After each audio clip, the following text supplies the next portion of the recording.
Hello guys, welcome back to the channel. तो आज हम एक्सप्लेन करेंगे 2004 में रिलीज हुई movie P S. Movie start होते ही हम देखते हैं हमारी मूवी की मेन कैरेक्टर लुइस को। लुइस एक 39 इयर्स ओल्ड ब्यूटीफुल वुमेन है जो कि कोलंबिया यूनिवर्सिटी ऑफ आर्ट्स के एडमिशन ऑफिस में काम करती है। अगले सीन में हम लुइस को उसके एक्स हस्बैंड पीटर के साथ देखते हैं। दरअसल काफी साल पहले उन दोनों का डाइवोर्स हो चुका है, लेकिन वो अभी भी एक दूसरे के काफी अच्छे दोस्त हैं। अगले दिन ऑफिस में बोर होने के बाद लुइस अपनी दोस्त मिसी को फोन करती है। मिसी लुइस को बताती है कि उसका रिच हस्बैंड मार्क्यूस उसे इग्नोर करने लगा है और अब वो किसी और के साथ एक सीक्रेट अफेयर चलाने के बारे में सोच रही है। वो साथ ही लुइस से ये भी कहती है कि मैं तुम्हारी तरह नहीं हूँ। ये सुनने के बाद लुइस काफी अकेलापन महसूस करने लगती है। तभी उसे ऑफिस में एक एडमिशन लेटर मिलता है जिसके ऊपर लिखा था एप्सकोट। दरअसल लुइस हाई स्कूल में एक लड़के को बहुत पसंद करती थी और उसका नाम भी एप्सकोट था, लेकिन 20 साल पहले एक एक्सीडेंट में उसकी मौत हो गई। अब लुइस उस लेटर को ओपन करने के बाद उस लड़के एप्सकोट को फोन करती है और उसे कहती है कि मैं कोलंबिया आर्ट्स यूनिवर्सिटी के एडमिशन ऑफिस से बात कर रही हूँ। साथ ही वो एप्सकोट से ये भी पूछती है, क्या तुम अपने लेटर में अपनी स्लाइड्स डालना भूल गए थे? एप्सकोट के हाँ कहने पर लुइस उसे कहती है कि मंडे को मैं तुम्हारा इंटरव्यू लेने वाली हूँ, तो तुम अपनी स्लाइड्स को भी अपने साथ ले आना। दरअसल ये इंटरव्यू तो एक बहाना है, असल में तो लुइस एप्सकोट से मिलना चाहती थी। इन सब के बाद लुइस अपनी मॉम से मिलने उनके घर चली जाती है, जहाँ पर वो स्कूल वाले एप्सकोट के दिए हुए गिफ्ट्स को देखती है। यहाँ पर लुइस अपने भाई सैमी से भी मिलती है, लेकिन वो अपने भाई को बिल्कुल भी पसंद नहीं करती थी। अब मंडे को लुइस ऑफिस में एप्सकोट के आने का वेट कर रही थी, लेकिन स्कॉट वहाँ आने में थोड़ा लेट हो जाता है। इन बीच लुइस अपनी दोस्त मिसी को फोन करती है और उससे स्कूल वाले स्कॉट की हैंडराइटिंग के बारे में पूछती है। हम आपको बता दें कि स्कॉट के मरने से पहले लुइस की बेस्ट फ्रेंड मिसी ने स्कॉट को लुइस से छीन लिया था। अब थोड़े टाइम बाद एप्सकोट लुइस के ऑफिस में आ पहुंचता है। यहाँ पर लुइस उसे देखते ही काफी हैरान हो जाती है, क्योंकि वो दिखने में और उसके बात करने का तरीका बिल्कुल पुराने स्कॉट जैसा ही था। इंटरव्यू खत्म होने के बाद लुइस स्कॉट से कहती है कि चलो हम कहीं बाहर चलते हैं, जहाँ पर मैं तुम्हें यूनिवर्सिटी के बाकी के रूल्स को भी समझा दूंगी। स्कॉट के एग्री करने के बाद लुइस स्कॉट को लेकर अपने घर चली जाती है। यहाँ पर स्कॉट लुइस से कहता है कि मैं तुम्हारी पेंटिंग बनाना चाहता हूँ, और साथ ही वो लुइस को टच करने लगता है। एक दूसरे के काफी ज्यादा करीब आने के बाद उन दोनों के बीच कुछ रोमांटिक सीन भी क्रिएट होते हैं।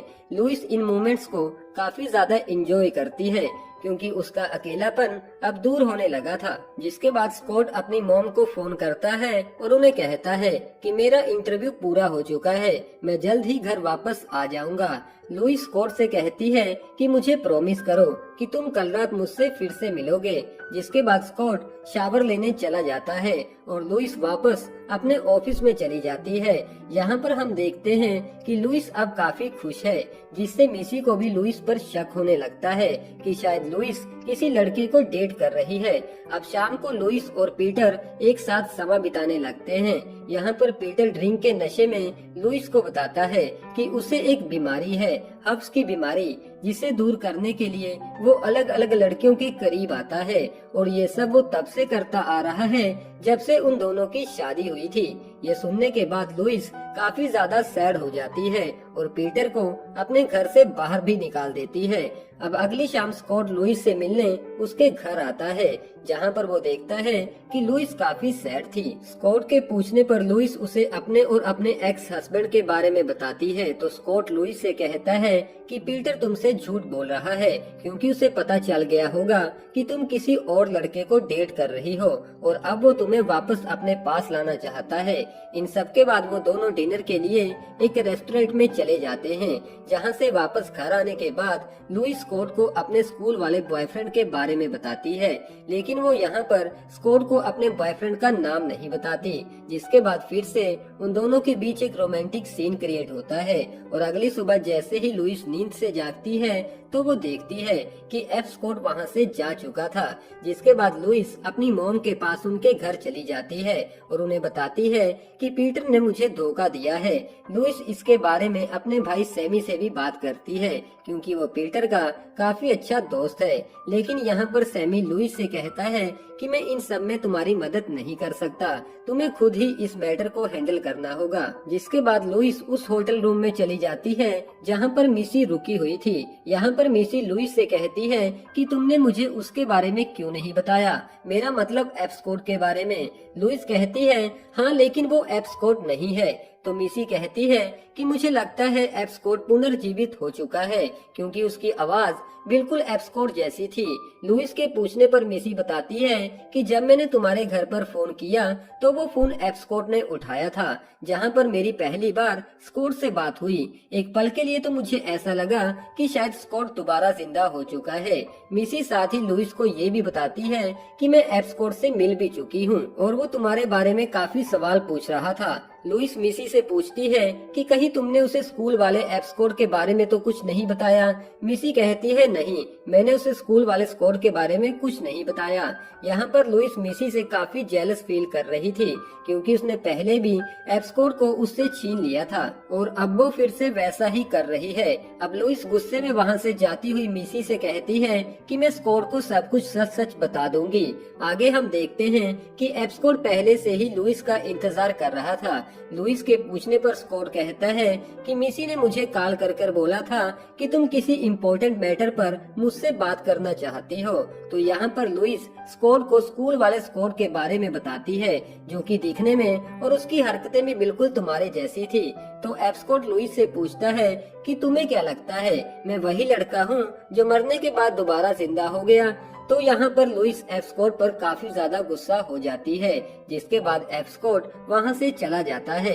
वापस घर आने के बाद लुइस देखती है कि पीटर घर पर उसका इंतजार कर रहा था। यहाँ पर पीटर लुइस को बताता है कि मैंने उस दिन जो कुछ भी बोला था वो सब कुछ झूठ बोला था ताकि मैं तुम्हें अपने पास ला सकूं। अगली सुबह स्कॉट लुइस के घर आता है जहाँ पर वो पीटर को देखता है और लुइस पर गुस्सा होने लगता है। पीटर को कुछ समझ नहीं आ रहा था तो लुइस पीटर को वहाँ से जाने के लिए बोलती है। जिसके बाद स्कॉट लुइस से कहता है कि मैं तो तुम्हारी वजह से पूरी रात सो नहीं पाया और तुम यहाँ पर आराम से अपने एक्स हस्बैंड के साथ एंजॉय कर रही हो।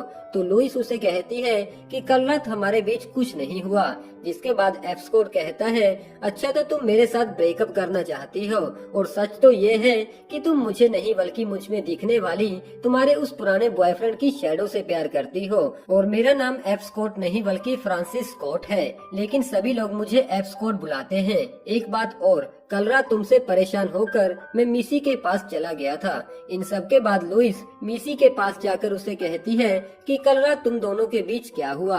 तो मिसी लुइस को सब कुछ सच सच बता देती है और साथ ही लुइस को एडवाइस देती है कि तुम्हें लाइफ को कॉम्प्लिकेटेड बनाने की जगह उसे एंजॉय करना चाहिए। जिसके बाद लुइस पूरी तरह से चेंज हो जाती है और काफी खुश रहने लगती है। लुइस पीटर से कहती है कि हम दोनों कभी भी एक नहीं हो सकते, तुम्हें इसे एक्सेप्ट करना ही होगा।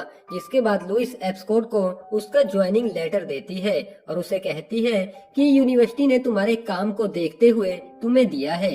जिसके बाद आखिर में वो दोनों एक दूसरे को किस भी करते हैं और अपने रिलेशनशिप को कंटिन्यू रखते हैं, जहां पर हमारी ये मूवी खत्म हो जाती है। वेल दोस्तों, कैसी लगी आपको ये वाली मूवी? कमेंट बॉक्स द्वारा हमें अपना कीमती सुझाव जरूर दीजिएगा और अभी तक वीडियो को लाइक न किया हो तो यार वीडियो को एक लाइक जरूर कर दें। और हाँ दोस्तों, आने वाली मूवीज के अपडेट्स के लिए आप हमारे चैनल को भी सब्सक्राइब कर लें, लेकिन साथ में बेल आइकन को दबाना ना भूलिए।